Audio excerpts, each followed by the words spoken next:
Nino man, maaabot lahat ng iyong inaasam. Kasipagan ng sagot, salat ka man sa kayamanan. Buksan ang pahina ng mga aklat ng karunungan. Edukasyon ating kailangan, kamamangan ating iwanan. Please! Ating lilipalin, ang himbang pamirin, ating tanawin, bagong pag-asa ay muling tatanawin. kinabukasan pagbibayin, pilitin mong gawin. Pusang pagsisikap, Pag-asa ay yakapin. Edukasyon ang kayamanan ng kahit nino man. Isang pangarap ang tutupad, pagsisikapan ng lahat. pusang pagsisikap, Kaya mo yun, kaibigan. mabubuo isang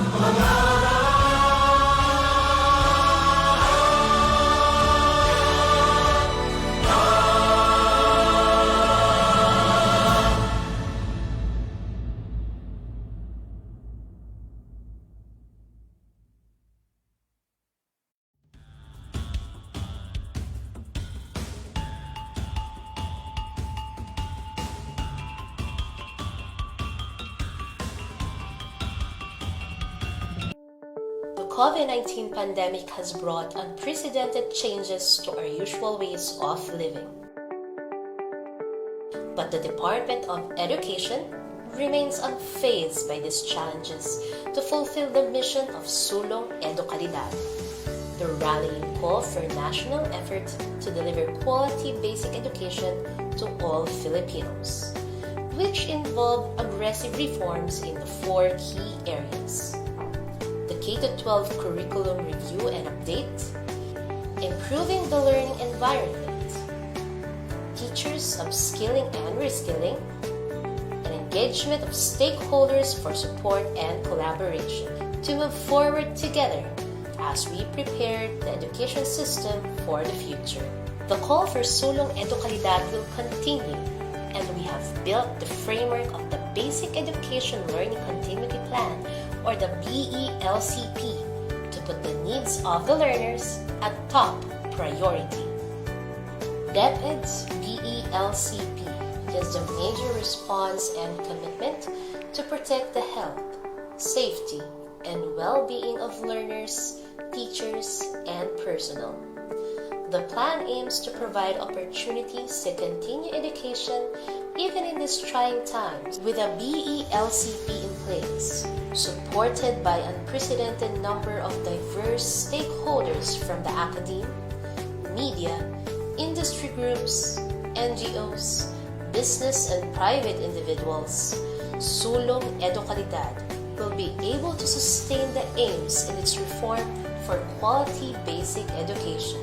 In our journey towards quality education, we have established the 4 pillars of aggressive reforms from the start, and we have been continuing to progress in these pillars. In improving the learning environment, we took action in the construction and rehabilitation of school buildings, ensured the availability of learning materials and equipment, and prioritized our last mile schools. The challenges of the pandemic also brought to light the urgent need to upgrade our ICT infrastructure to service the needs of education. In terms of the teachers upskilling and reskilling, we were able to establish more innovative professional standards for teachers and school heads. We have aligned the professional development of teachers with their career progression to track their development as part of the National Educators Academy of the Philippines transformation. With the launch of the Education Futures program, where we will be focusing on innovative actions and solutions to improve the state of our education, we are now more than ready to start a new journey and continue our fight for quality education for all Filipino learners. Finally, we've given high importance to the engagement of stakeholders for support and collaboration. In support of this, we have convened the Philippine Forum for Accessible Quality Basic Education, or the Education Forum, which leverage other partnerships for education quality and strengthen partnership with the Philippine Normal University as the country's national center for teacher education. The department has also been developing a professional development program for teachers and school leaders in order to equip them with the skills, materials, and data that will allow them to help their students prepare for PISA 2022. This intervention consists of the following components: online training for teachers and school leaders, development of learning materials and practice tests for students, deepening the analysis of the PISA 2018 results, and supporting school-level action research. Now that the year is about to end, our commitment to Sulong Edukalidad will continue and will be far from being gone. With a lot at stake, considering our new knowledge and experience from this year's challenges, we are equipped to face a new future. As we head on to the future where we will face many challenges and uncertainties, the department will always be the guardian of every Filipino learner's right to education.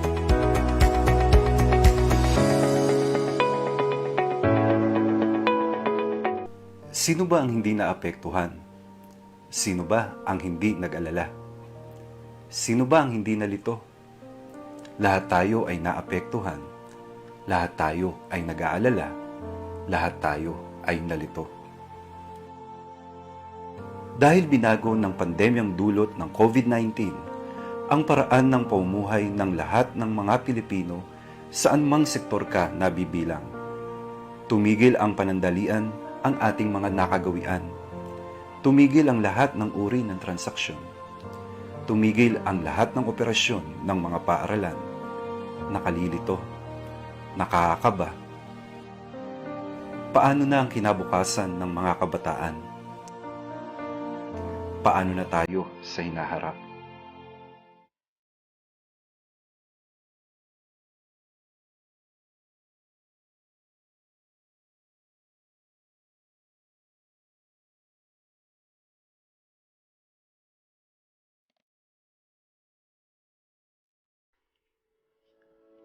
Opisyal na inilulunsad ng Kagawaran ng Edukasyon sa pangunguna ng Office of the Undersecretary for Curriculum and Instruction ang DepEd Teaches.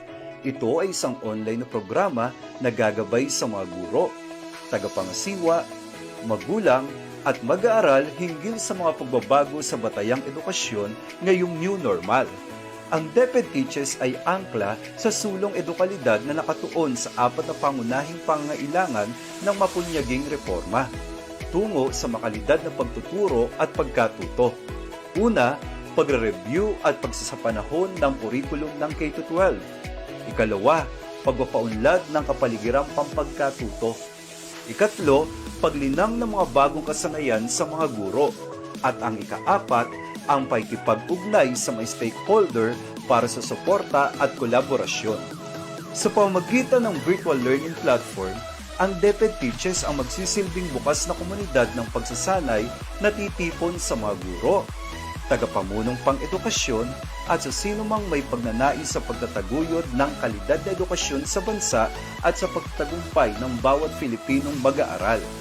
Ang mga opisyal, education specialist, learning content expert at outstanding teacher ng DepEd ang magiging tagapanayam na magbabahagi ng kanilang kaalaman at kasanayan sa kurikulum, pagtuturo at pagkatuto, pagtataya at lahat ng kaugnay na mahalaga sa proseso ng pagtuturo at pagkatuto sa new normal.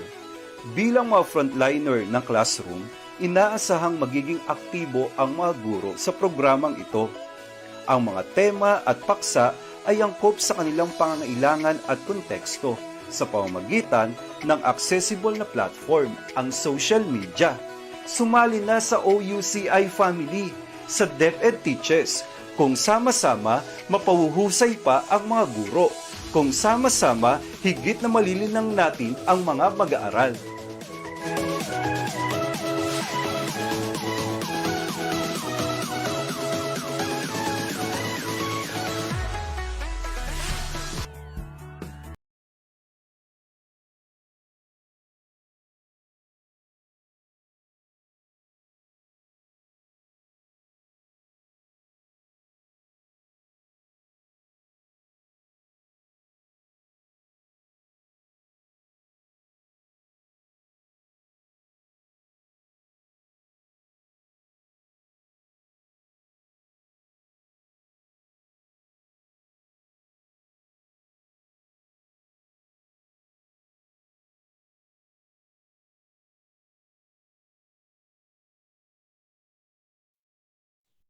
After every storm, the sun will shine and there comes clear open skies.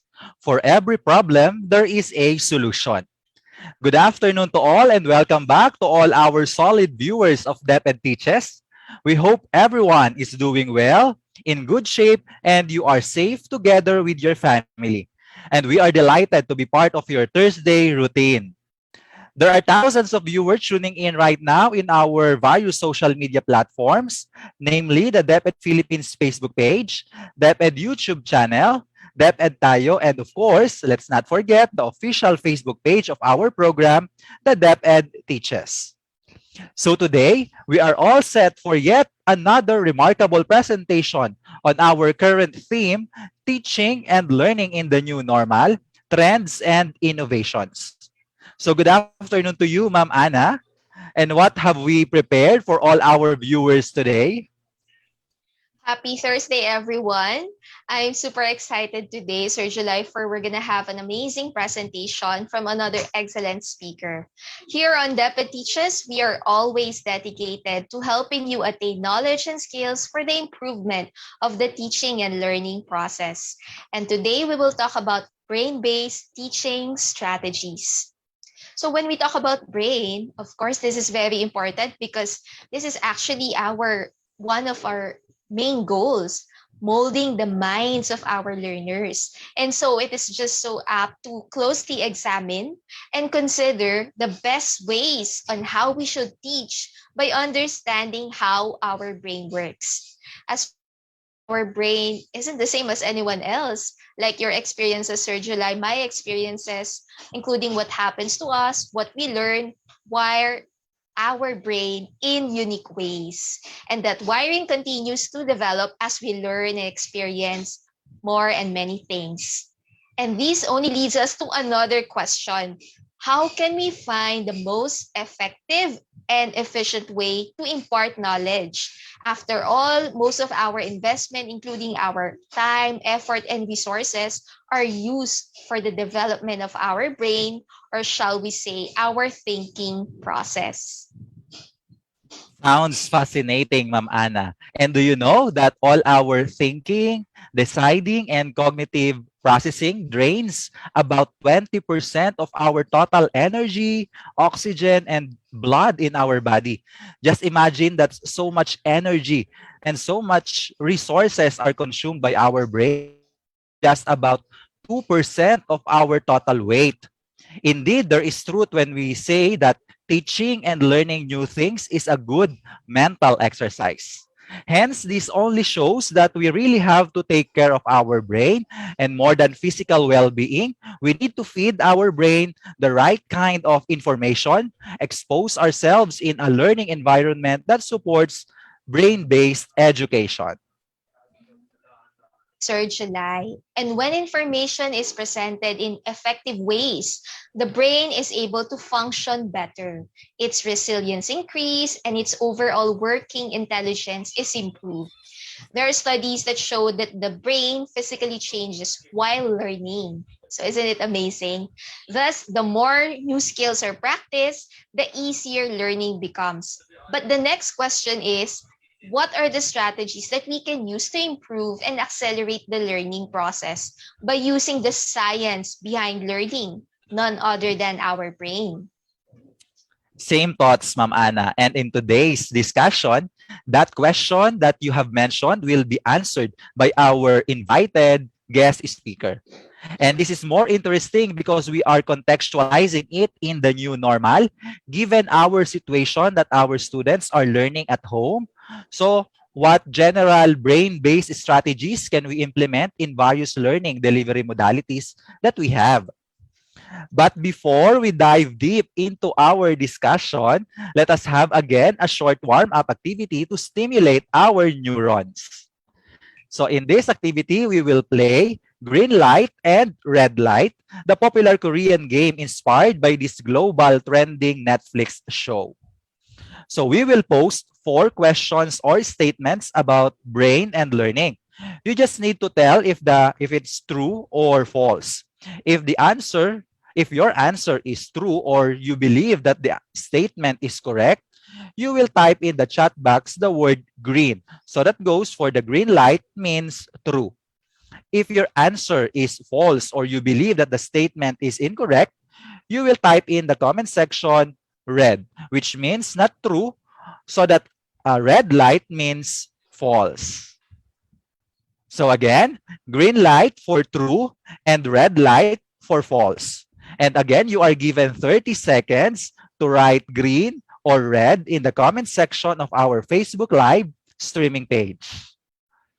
Okay, Ma'am Anna, I think we are ready now and we can start this activity. All right, sounds exciting. The green and red light game. So we just want to see green and red in the comment section. Okay, so let's show question number 1, please.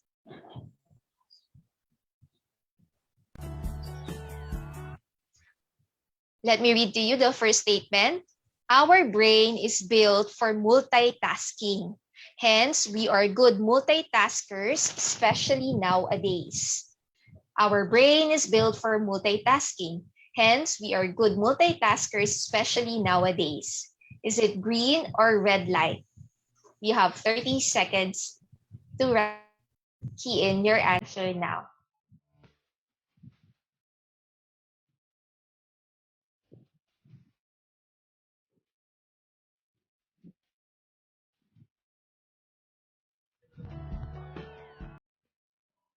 Facebook Live streaming page.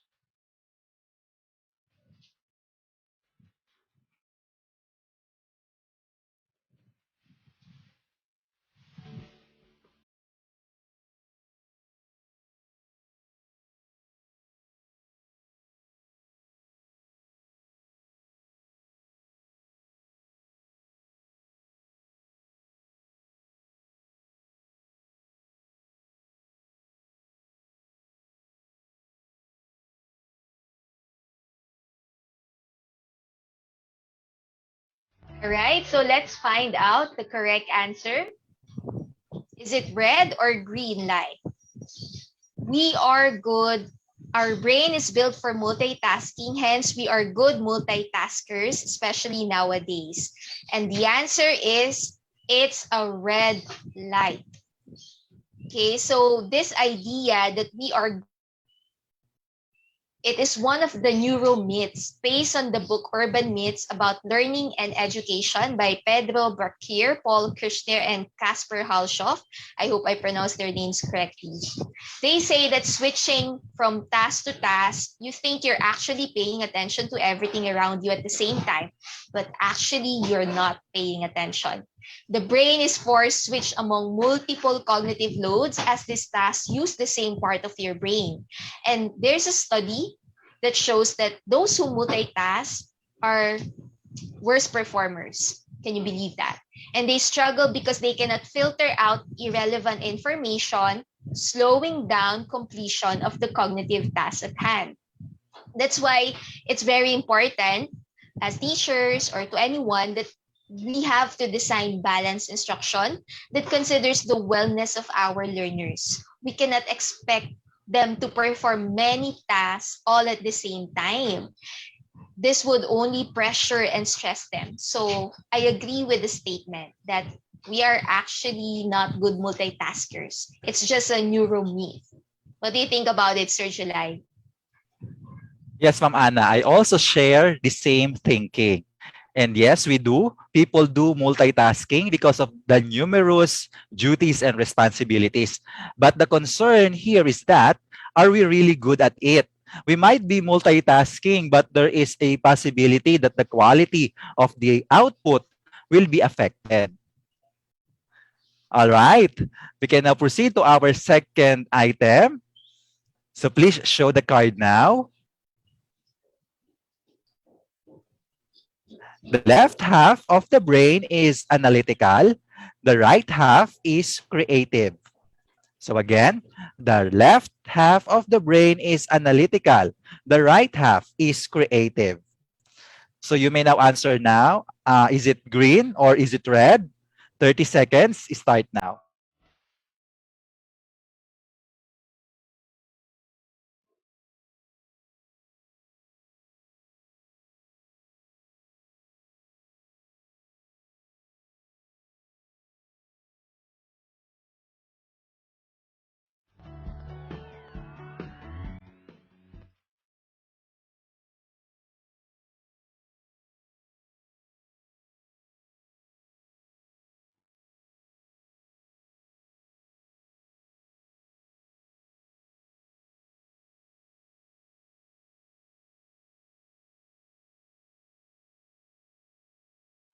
All right, let us reveal the answer in this item.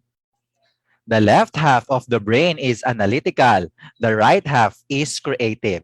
The right answer is red light or simply red or false. So again, this is one of the newer myths based on the book Urban Myths About Learning and Education by Pedro de Brucker, Paul Krishner, and Kasper Halshoff. The idea that there are right-brained and left-brained people is a myth. Although we are all obviously have different personalities and talents, there's no reason to believe that these differences can be explained by the dominance of one half of the brain over the other half. There is truth to the idea that some brain functions reside more on one side of the brain than the other. But for more individual personality traits, such as creativity or the tendency toward rational rather than intuitive, there has been little or no evidence supporting a residence in one area of the brain. So this is quite interesting. I remember there are some online tests that measure whether you are right or left brain person. And now it's clear that we cannot just generalize a person's talent or skill and attribute it to brain dominance. Brain is indeed such a complex system in our body. That's a new learning for me, Sir July. All this time, I thought if you're, for example, you're good in language, then most likely I would say, oh, that person is a left brain person. But this neuro myth says otherwise. So this is getting more interesting. All right, so let's continue. For the third statement, please.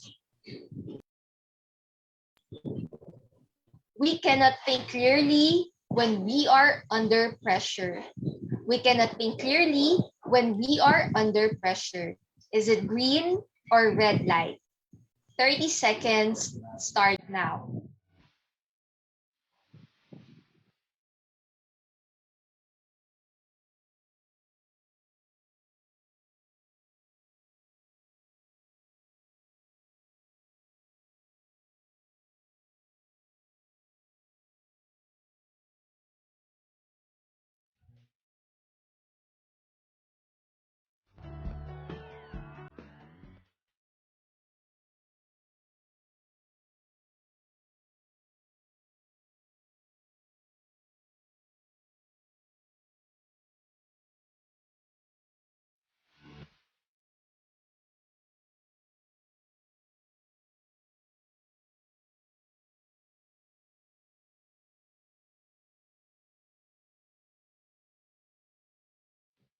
Okay, so let's find out what's the correct answer. Is it green or red? Green light. So it's a fact or it's true that we cannot think clearly when we are under pressure. And the thinking that we think most clearly when we are under pressure, that's another neuro myth according to the same reference that we use for this activity. As they say, our stressful emotional state may cause us seemingly forget an important piece of information, and this can result in worse performance on the task than we expected. And there are studies that show that when we are under pressure, this interrupts the functioning of working memory. And of course, if you interrupt the ability of working memory to stay focused, then performance can suffer because of the changes of attention that occur in our brain. Even our emotions and motivation are affected. Luckily, there are some strategies that we can use in learning and even in our personal lives that we can use to relieve and manage stress or stressful situation. I can relate to this, Ma'am Ana. It is really not easy to produce good work when you are pressured or when you are stressed. And so I am amazed with those people who can say that they can work under pressure, but it is an interesting information that in reality, we cannot think clearly when we are under pressure. All right, so for the last question, green or red light, please show the card now. So the statement, playing brain games doesn't make you smarter. Again, playing brain games doesn't make you smarter. Is it a green light or a red light? You may answer now. 30 seconds starts now.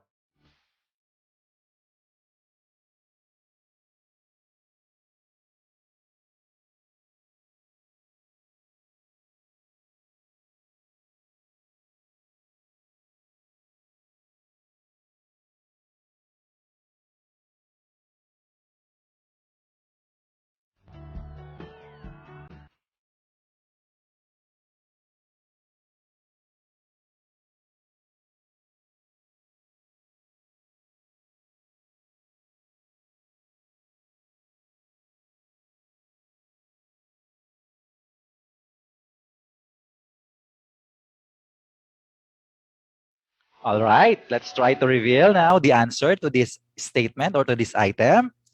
So this is a, let's see, so this is a green light. So playing brain games doesn't make you smarter. It's simply a green light, or this statement is true.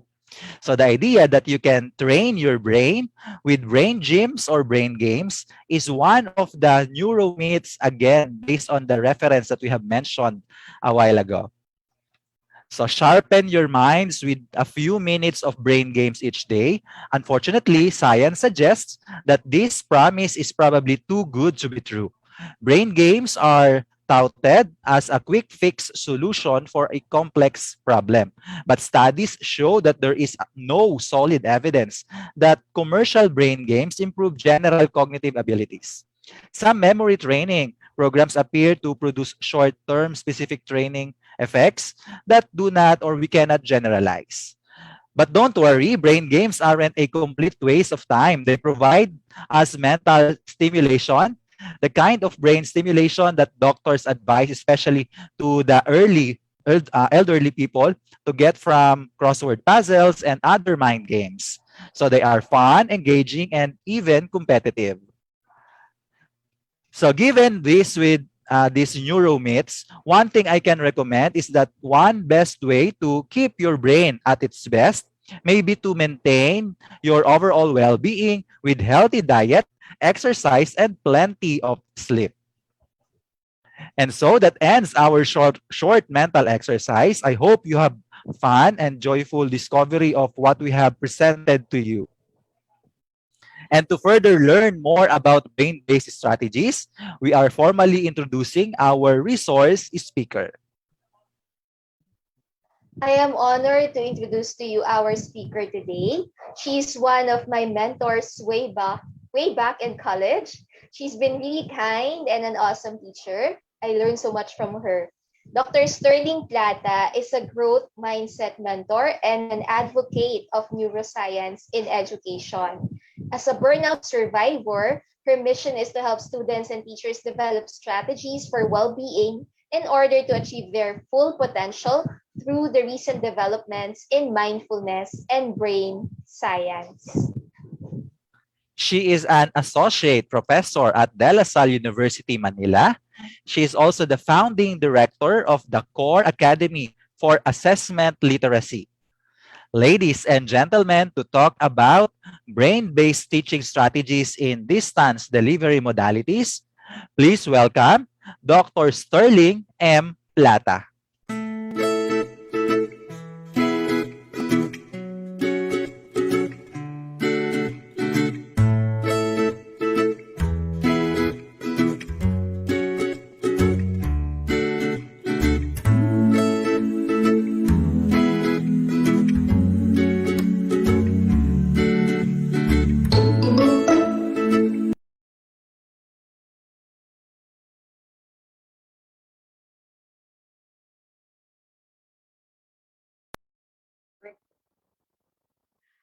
Good afternoon, dear participants. It's an honor to be invited to give this talk on brain-based strategies for remote teaching.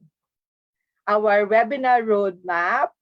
First, we're going to talk about facts and myths about the brain, and then talk about neuroscience and education. And then I'm going to talk about 3 neuroscience-based strategies and the way forward.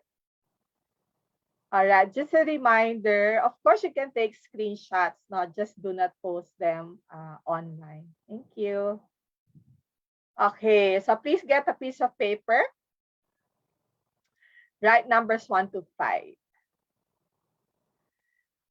All right, so all you have to do is write if it's a fact or a myth. Right, number 1, we only use 10% of our brain. Is it a fact or a myth? Number 2, our brain is hardwired. What do you think? Number 3, brain-based games improve memory. Is it a fact or a myth?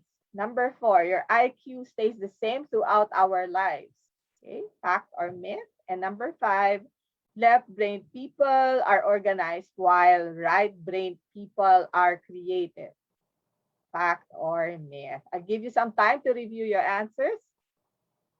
And then we'll check your answers. Okay, so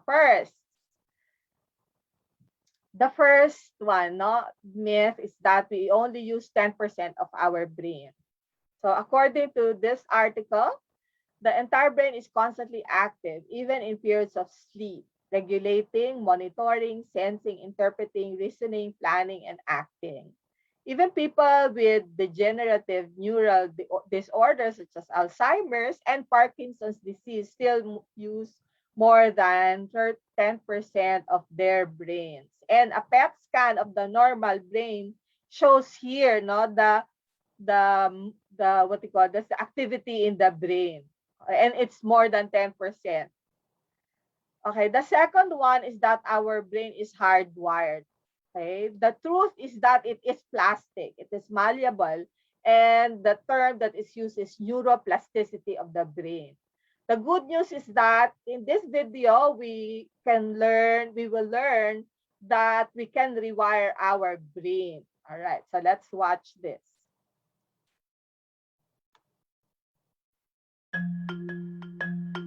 Not so long ago, many scientists believed that the brain did not change after childhood, that it was hardwired and fixed by the time we became adults. But recent advances in only the last decade now tell us that this is simply not true. The brain can and does change throughout our lives. It is adaptable, like plastic. Hence, neuroscientists call this neuroplasticity. How does neuroplasticity work? If you think of your brain as a dynamic, connected power grid, there are billions of pathways or roads lighting up every time you think, feel, or do something. Some of these roads are well-travelled. These are our habits, our established ways of thinking, feeling, and doing. Every time we think in a certain way, practice a particular task, or feel a specific emotion, we strengthen this road. It becomes easier for our brains to travel this pathway.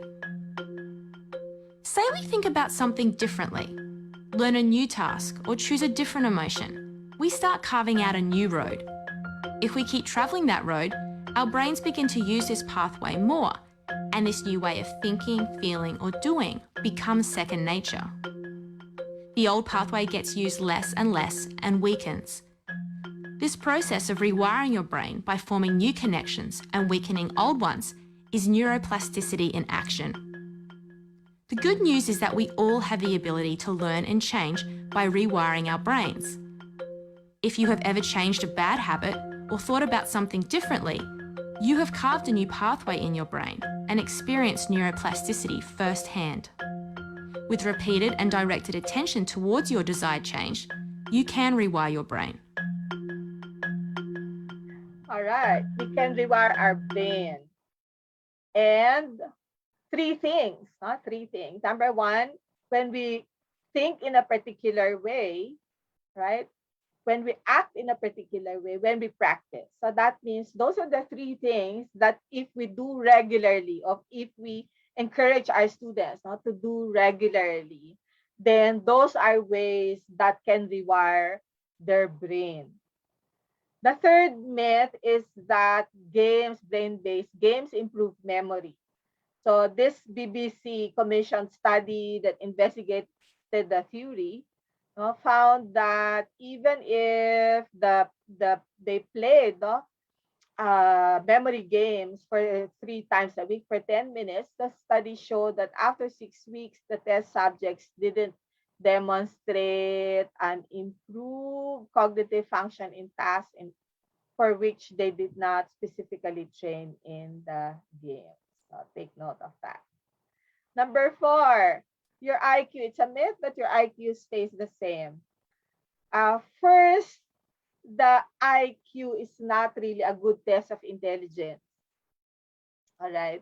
But intelligence is fluid, and then the ability to think quickly and recall information peaks at age 18 and tapers off as you get older. And conversely, someone's emotional intelligence can continue to improve until the age of 30. All right. So there's hope, no, because the intelligence is not fixed. Okay. Number 5.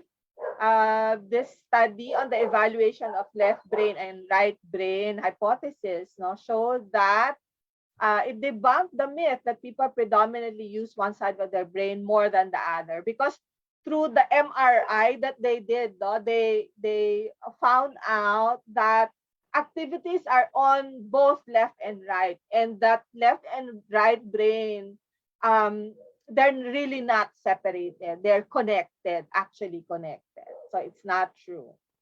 Now, let's talk about the 3 neuroscience-based strategies for remote teaching. Neuroscience is the science of the brain.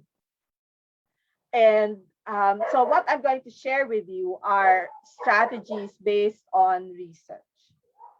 So the first one is to teach about positive self-talk, teach about the power of a growth mindset, and design lessons for motivation. Strategy number 1 is to teach positive self-talk. Recall the time when you wanted to do something and you were scared to do it, or there were a lot of obstacles. Okay? What were the positive self-talk or words or phrases or mantra that you tried and you would tell yourself, and those words help you to be able to finish the project or do the task? So these are some tips on how to teach positive self-talk. Positive Choices presents Positive Self-Talk.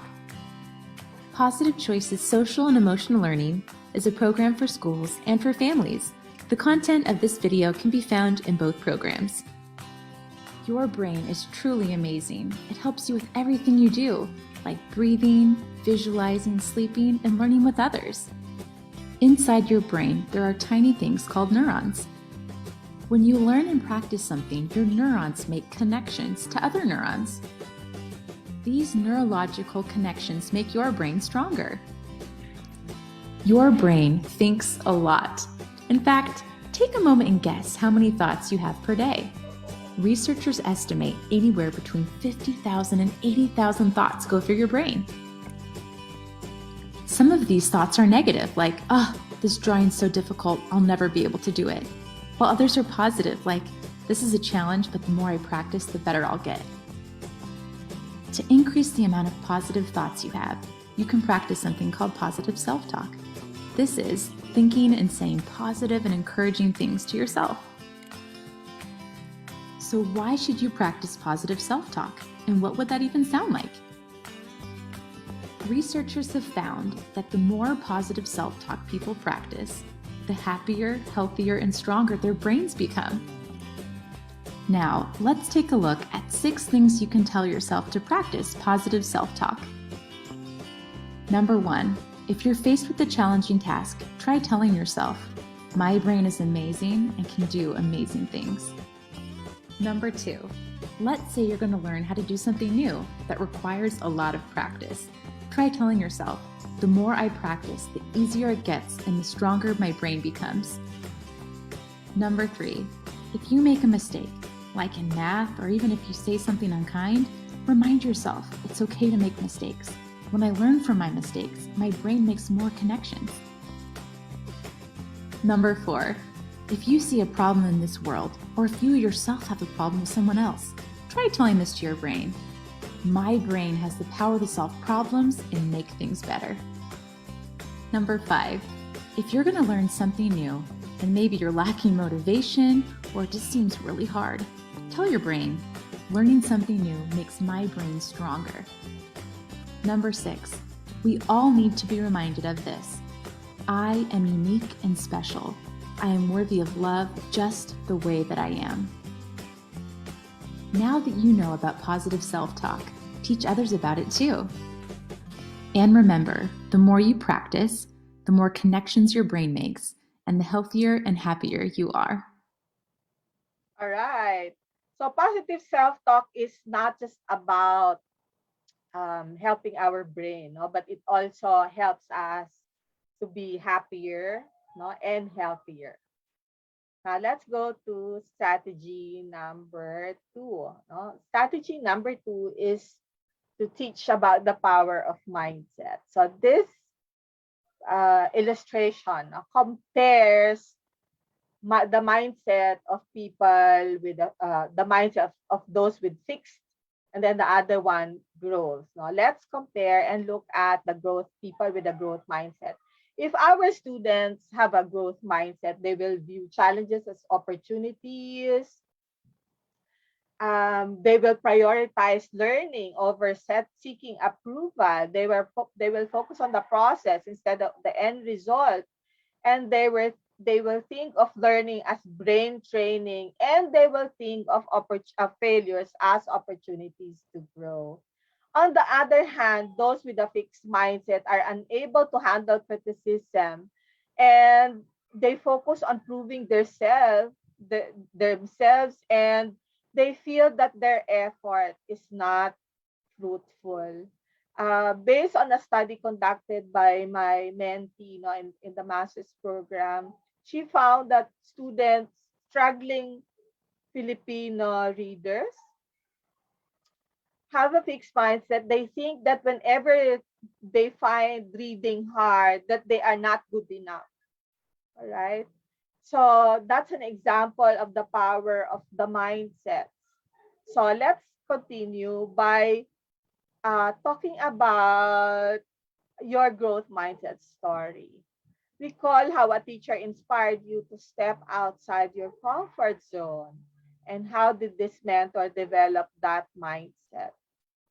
So my example, I developed a fixed mindset about math in 3rd grade when I had a traumatic experience when my teacher would shuffle cards and I couldn't answer, and I was moved from row 1 to row 2, row 3, up to row 4 beside the trash can. It was like, I can still imagine the feeling. I can still see in my head, the picture of the trash can. But I had a mentor, a teacher in advanced statistics while I was taking my PhD. And this teacher helped me develop a growth mindset by helping me focus on small goals and helping me achieve those small goals or micro goals. And so by teaching students or sharing our own mindset story, they will understand the power of a positive mindset or a growth mindset.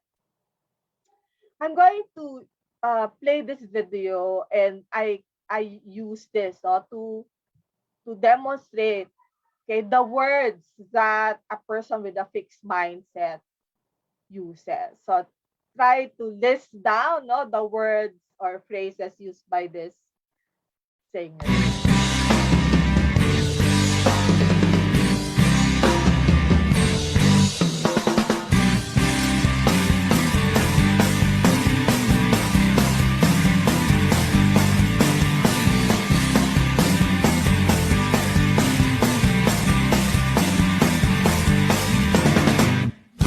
Please lang wag kang magulat kung bigla ako magkalat mula pa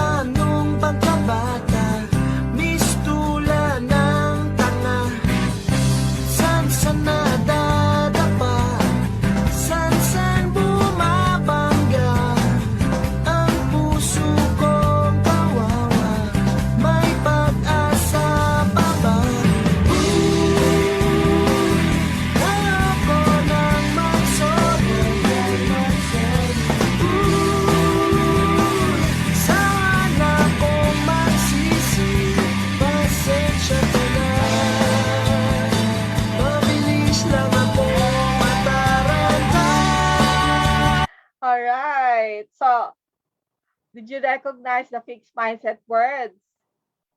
Mataranta, hari ng sablay, hari ng tanga. So imagine if our students think that way, no? They always tell themselves they're not good enough, natatanga-tanga sila, na hindi nila kayang matuto. Let's see the other one.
All right. So compared to the hari na sablay, so this person has a growth mindset. No? May agimat ang dugo ko, na kayang-kaya ko. No? So these are some songs that we can ask the students to listen to so that they will be able to recognize words that people with a growth mindset, how they think, and the words used by people with a fixed mindset, right? Okay. The growth mindset or mindset, the power of mindset, is connected to the PISA 2019 report that found that a majority of students in the Philippines express a fear of failure. Some 72% agreed or strongly agreed that when they fail, they worry about what others think of them. The average is 56%. So, what are the negative effects of that fear of failure? Right? So that means students will not try hard, and if they fail, they will say, I'm not really cut, or I'm not really good enough, no? Bobo talaga ako. Hindi ko talaga kaya. And another finding is that in almost every education system, including in the Philippines, girls express greater fear of failure than boys. And this gender gap was considerably wider among, for example, those in the top 10. All right, more girls express more fear of failure. So please let us take note of that result. Okay. And strategy number 3 is to design lessons for intrinsic motivation. So this is from Nang 2018, the Neuroscience of Growth Mindset and Intrinsic Motivation in Brain Sciences Journal. And in her study, she found that educators should design a task that has intrinsic value for students to be engaged in doing. I'm going to give an example later on. So we can always give like stars to students, so that they will have extrinsic motivation. But the more powerful one is intrinsic motivation. And so we can design a task to engage them, right? So that they will feel like, I want to do it. The second, teachers should provide the autonomy or choice for students. Autonomy or the agency of learning is the key substrate to intrinsic motivation. Research has shown that autonomy is the strongest predictor of intrinsic motivation. A recent study found that the provision of choice, however trivial or inconsequential, might also increase a person's intrinsic motivation. So they found out that if students have a choice, like I have a choice regarding the project, I have a choice regarding how to solve this problem, no? then that affects their intrinsic motivation. I'm going to give you an example through a problem-based learning approach, okay, about voice and choice. Right, so let me play this video. What happens when teachers design projects that empower students with voice and choice? Students embrace a maker mindset. They define themselves as inventors and creators. They learn to take creative risks. Here they experiment and engage in iterative thinking. When this happens, they embrace a growth mindset and grow resilient. They become problem solvers and systems thinkers. They become divergent thinkers, thinking outside the box. They'll use creative constraint to find original uses for materials. Here they discover it's okay to be different. Often students embrace curiosity and wonder.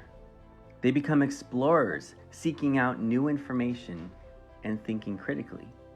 They grow more empathetic as they design meaningful products that they launch to the world. On an academic level, students are more engaged and the information sticks. There's often an increase in student achievement. Meanwhile, they learn key skills like project management, collaboration, and communication. True, these projects will prepare students for the creative economy, but more importantly, they empower students for a creative life. Here they see that making is magic. We know that there's a time crunch in schools. Materials can be scarce. Sometimes you're stuck with a tight curriculum map. But when you, as a teacher, empower your students with voice and choice, they become the makers who change the world.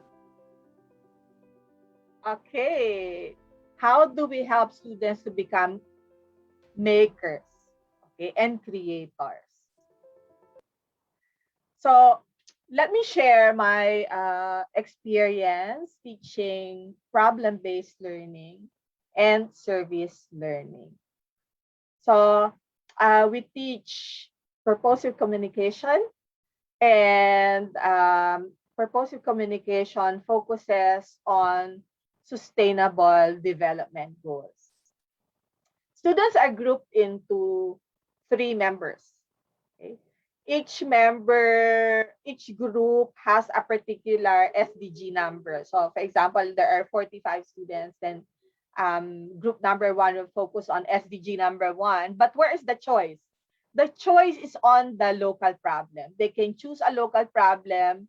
For example, some of my students who work on SDG number 1, no poverty, focused on jeepney drivers. Some focus on women and children, some focus on the elderly.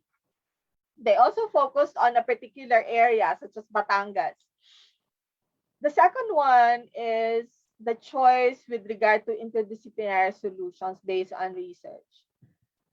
What they did was they looked for interdisciplinary solutions to solve a particular problem, such as good health and well-being, where they focus on mental health. And they found solutions from, of course, psychology, from education, from business as well, no? And so they had the choice. The next one is a choice regarding the NGO to help through the publication materials, publicity materials. So first they analyzed the local problem, okay? Then they wrote a problem solution evaluation essay. Next, they attended an advocacy forum where non-government organizations talked about their advocacies. And from there, they chose an organization or NGO to help.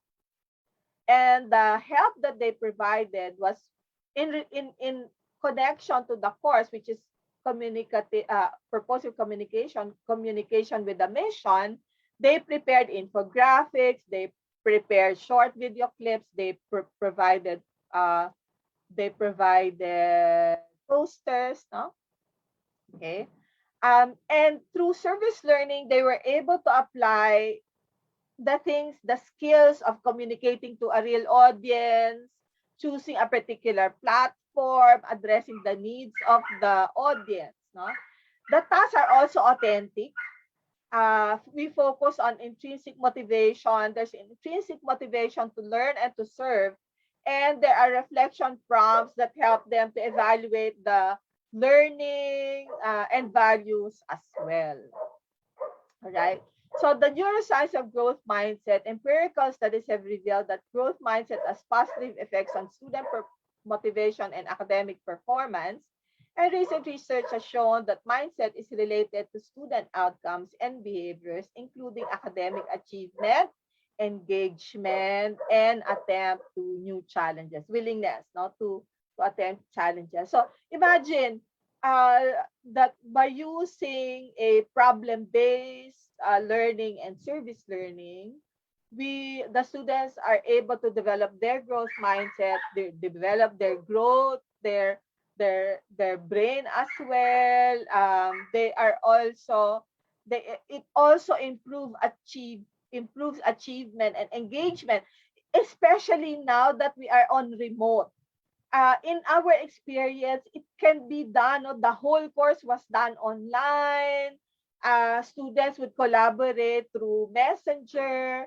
They also collaborated online. No? There was no face-to-face aspect of the course, right? So just a disclaimer that growth mindset and brain-based approaches or strategies are not silver bullets, and the impact of the intervention may vary depending on the context. So the invitation is for you to conduct action research, no, to evaluate whether these interventions really help your students.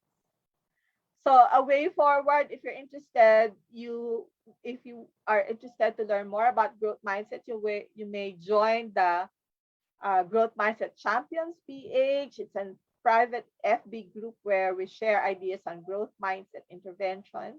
And if you want to know more and want to research on the power of growth mindset for struggling readers, you might want to watch this YouTube video where my mentee, King Arman Kalingasan, talks about 3 strategies and research ideas to help struggling Filipino readers.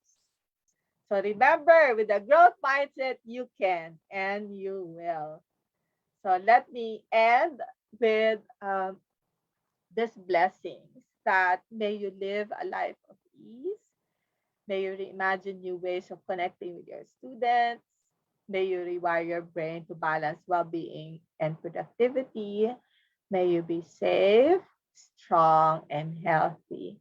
And may you rediscover your why so you can champion brain-based learning. Thank you so much for your time. And this is my email. Let me know if you have any questions. So happy to connect with you. Bye.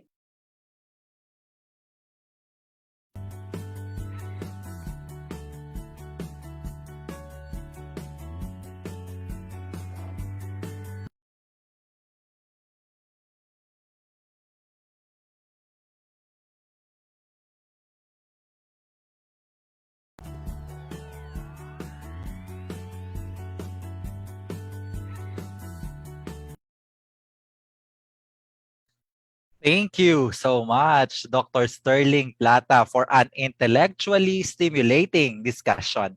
I am sure our viewers are delighted with what they have discovered and realized about how our brain works and its implication in our teaching and learning process.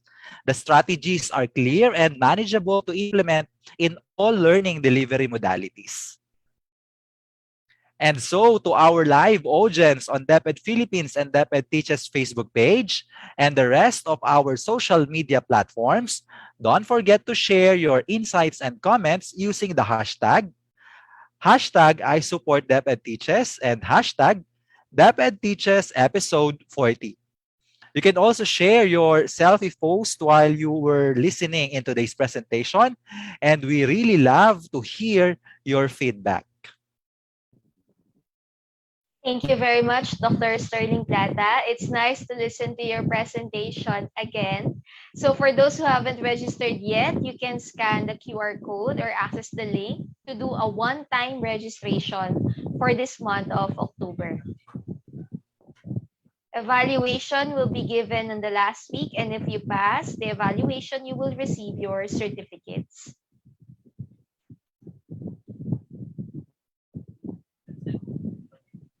Once again, thank you very much to our wonderful viewers here on DepEd Teaches. This wraps up our 40th episode.